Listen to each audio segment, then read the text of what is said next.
One of the critics of this recently called it a stunt that we would stay in session, a stunt that we would have a sleepless night for senators, a stunt that we would inconvenience senators and staff and press and those who follow the proceedings. I don't think it's a stunt. I think it reflects the reality of this war. How many sleepless nights have our soldiers and their families spent waiting to find out whether they'll come home alive? How many sleepless nights have they spent praying that after the second and third redeployment that their soldier will still have the courage and strength to beat back the enemy and come home to his family? It's about time for the Senate to spend at least one sleepless night. Maybe it's only a symbol, but it's an important symbol for the soldiers and families. It's my honor to be with all of you tonight. I've only been here in Congress for 7 months. I've come a long way. 3 years ago, I was in Al Rashid, Baghdad with the 82nd Airborne Division. 3 years I came home and 19 of my fellow paratroopers didn't make the trip home with us. And I vowed when I came back that I'd do everything in my power, with every fiber of my being, to change the direction in Iraq and to start to bring our troops home. Woo!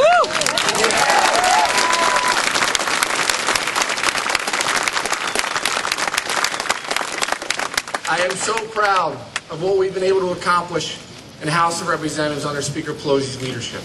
Yeah.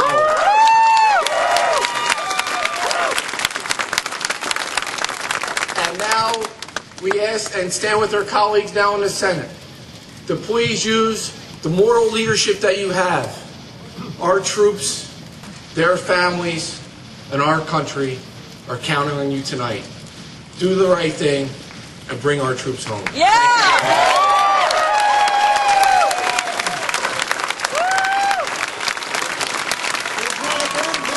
That we would never find the answer in a rock down the barrel of a gun or in the warhead of a missile. Yes, we must begin to find a diplomatic solution that will bring this war to an end. Yeah. So tonight, Mr. Durbin, we stand with you, members of the Senate, who want to send the strongest possible message to the American people that this conflict is not worthy of another drop of human blood.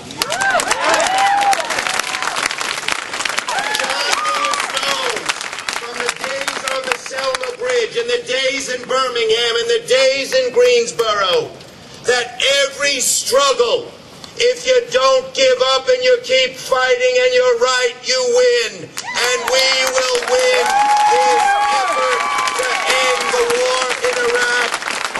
And this I tell you, all of the senators on the other side who have given passionate speeches about opposing the war will have their chance in the morning to vote for Levin-Reed, vote for real change, vote for a law that will bring the troops home.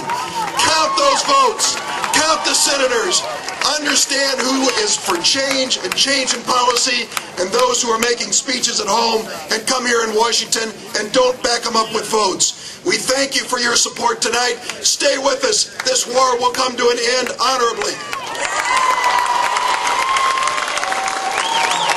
How many want the Republicans to end that filibuster, to vote with us, to do what the American people want us to do? Not whether or not we're going to vote, but whether or not we're going to change course in Iraq and end this war.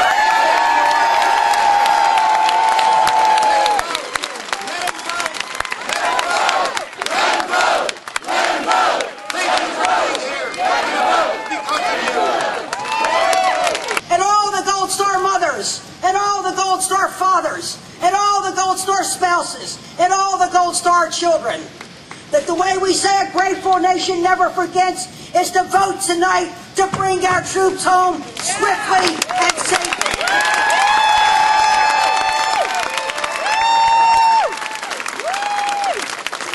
I just got up and had a face-to-face debate with a colleague who said all we're doing is cutting and running. Well, let me tell you who's cutting and running. The Republicans are cutting and running from the truth. The Republicans are cutting and running from our troops who need our support. We support our troops in a real way. And the way that you really support our troops is by bringing them home.